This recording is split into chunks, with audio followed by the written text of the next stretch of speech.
Kita masih membahas tentang belajar untuk lebih mengenal Allah Subhanahu wa Ta'ala lewat nama-nama Allah yang mulia. Ini adalah nama yang paling istimewa yang mencakup semua nama-nama Allah.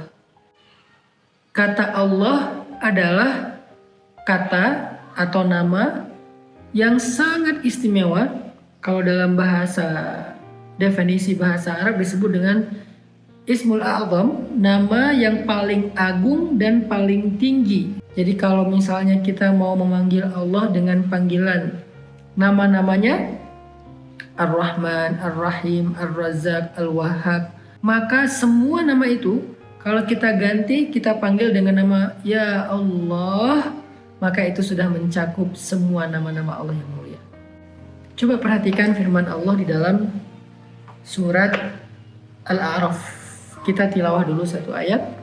Di dalam surat Al-A'raf ayat 180. Surat ke-7 ayat 180. A'udzu billahi minasy syaithanir rajim. Bismillahirrahmanirrahim.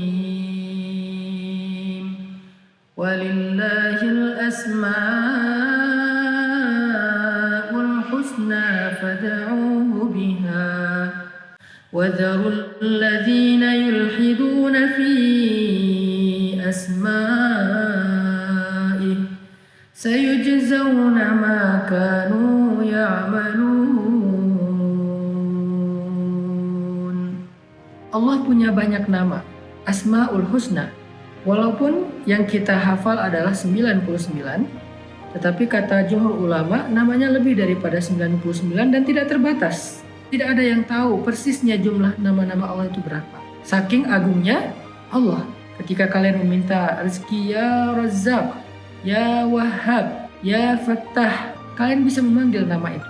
Ketika kalian meminta pertolongan atas kejahatan dari orang-orang yang zalim, kalian bisa mengatakan Ya Jabbar, Ya Aziz, Ya Qahhar, dan seterusnya dan seterusnya. Kalian bisa memanggil dia dengan nama-nama manapun di antara nama-nama yang mulia itu. Fad'uuhu biha. Berdoalah, mintalah pertolongan, panggillah dengan nama-nama itu. Tetapi semua nama-nama yang jumlahnya tidak terbatas itu sesungguhnya terkandung di dalam satu kata yang sangat tinggi, sangat mulia, Ismul Jalalah, yaitu kata Allah. Karena Allah Ismul A'zam, nama yang mengandung semua keagungan. Makanya kalimat Allah ini bisa kita jumpai di dalam banyak lafaz. Kita bisa menjumpainya di dalam banyak ayat Al-Quran, kita menjumpainya di dalam banyak hadis, dan kita menjumpainya juga di dalam banyak doa. Selain Rabb, Allah. Itu kalimat yang paling banyak kita jumpai di dalam literasi Islam. Jika orang dalam keadaan takut, dia memanggil kata Allah, maka di dalam kata itu terkandung yang maha perkasa, yang maha tinggi, yang maha kaya, yang maha mencipta, yang maha mengurus, yang maha melindungi, yang maha memelihara, merawat, menyembuhkan, menaklukkan, mengalahkan, mengangkat, menjatuhkan. Terkandung di dalam kata Allah. Saya teringat dengan istighosah yang dibaca oleh Nabi SAW pada malam sebelum terjadi perang Badar. Apa itu istighosah? Meminta pertolongan, berdoa dalam doa yang panjang. Allah Subhanahu wa Ta'ala berfirman di dalam ayat 9 surat Al-Anfal. Bismillahirrahmanirrahim. إِذْ تَسْتَغِيثُونَ رَبَّكُمْ فَاسْتَجَابَ لَكُمْ أَنِّي مُمِدُّكُمْ بِأَلْفٍ مِّنَ الْمَلَائِكَةِ مُرْدِفِينَ وَمَا جَعَلَهُ اللَّهُ إِلَّا بُشْرَى وَلِتَطْمَئِنَّ بِهِ قُلُوبُكُمْ وَمَا النَّصْرُ إِلَّا مِنْ عِندِ اللَّهِ إِنَّ اللَّهَ عَزِيزٌ حَكِيمٌ. Ini adalah ayat tentang istighosah di dalam Al-Quran. Tastaghithun.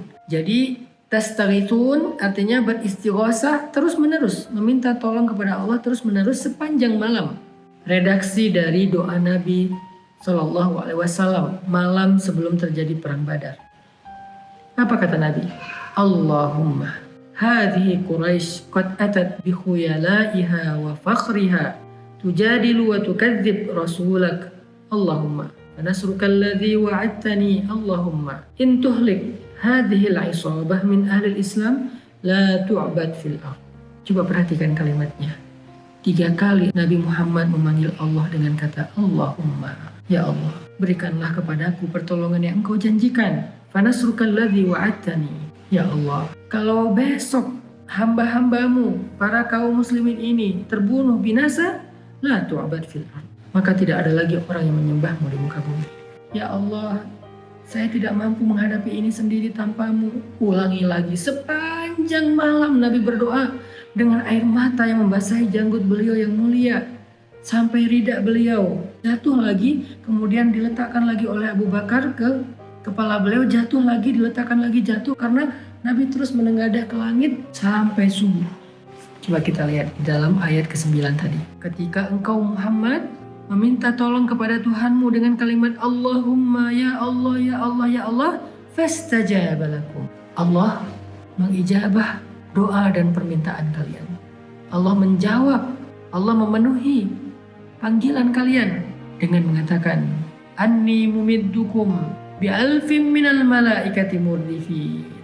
Aku akan memberikan kepada kalian, akan mengirim kepada kalian 1000 malaikat yang turun berturut-turut berangsur-angsur untuk membela dan menolong kalian. Ini bukan malaikat biasa, malaikat perang.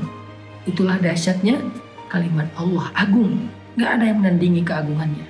Sehingga ketika Nabi memanggil Allahumma, Allah tidak mendatangkan 1 malaikat, padahal cukup. Allah mendatangkan 1000 malaikat yang turun berangsur-angsur. Maksudnya apa? Malaikat turun dari langit yang berjumlah 1000 itu turun seperti burung yang menyambar dengan jumlah yang banyak dan berangsur-angsur berturut-turut sambung menyambung tidak putus-putus sampai selesai perang Badar. Kenapa Allah mempertontonkan itu? Kenapa enggak sekaligus saja? Allah ingin tunjukkan sebuah kejadian yang agung. Kalau sekaligus habis, Allah tidak memperlihatkan sebuah drama yang menggentarkan hati musuhnya. Seketika habis, Allah bisa melakukan itu. Dengan angin aja udah cukup, gak perlu malaikat. Tapi Allah datangkan malaikat dengan seolah-olah ikut berperang bersama kaum muslimin. Jadi jumlahnya sekarang bukan 1000 banding 300. Tapi 1000 musyrikin melawan 1300 muslimin dari golongan manusia dan malaikat. Kaum muslimin waktu itu berperang di sebelahnya malaikat. 1 orang kaum muslimin didampingi 3 malaikat. Sehingga kaum muslimin merasa pede, musyrikin merasa kaget, harus melawan 4 orang sekaligus, 1 manusia dan 3 malaikat. Setiap ada kaum muslimin yang maju, malaikat mendampinginya. Ada kaum muslimin yang menghadapi musuh, malaikat mendampinginya. Nabi memanggil Allah, ya Allah, Allah dengar langsung. Gak perlu Nabi mengatakan kalimat-kalimat yang panjang, cukup Allahumma, ya Allah.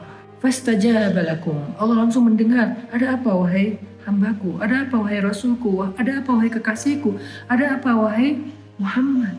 Ya Allah, ya Allah. Kenapa Nabi memanggil sampai pagi? Karena Nabi ini mengajarkan kepada kita salah satu adab berdoa itu adalah ilhah. Ilhah itu dalam bahasa Indonesia artinya merengek. Pernah lihat anak kecil merengek? Meminta jajan, meminta mainan. Gimana anak kecil kalau merengek? Mengulang-ulang permintaannya dalam waktu yang lama sampai orang tuanya kadang-kadang ngerasa terganggu. Tapi Allah enggak, Allah suka kalau hambanya merengek. Ini istimewanya dan maha baiknya Allah. Allah tuh suka kalau kita merengek. Artinya Allah tuh makin kita merengek tuh makin senang untuk menolong kita. Ilhah, makanya merengeklah kepada Allah, ilhahlah kepada Allah. Seperti Nabi ilhah dengan doa panjangnya yang diulang-ulang. Inilah salah satu bukti tentang betapa istimewanya menyebut nama Allah dalam kehidupan kita.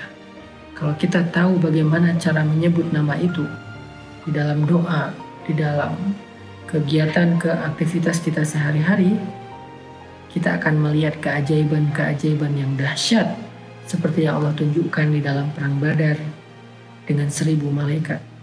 Intinya adalah jangan remehkan kata Allah. Bismillah, a'udzubillah, la hawla wala quwata illa billah, hasbunallah. Apalagi subhanallah, masya Allah, apalagi Allahu akbar, alhamdulillah, fatabarakallah.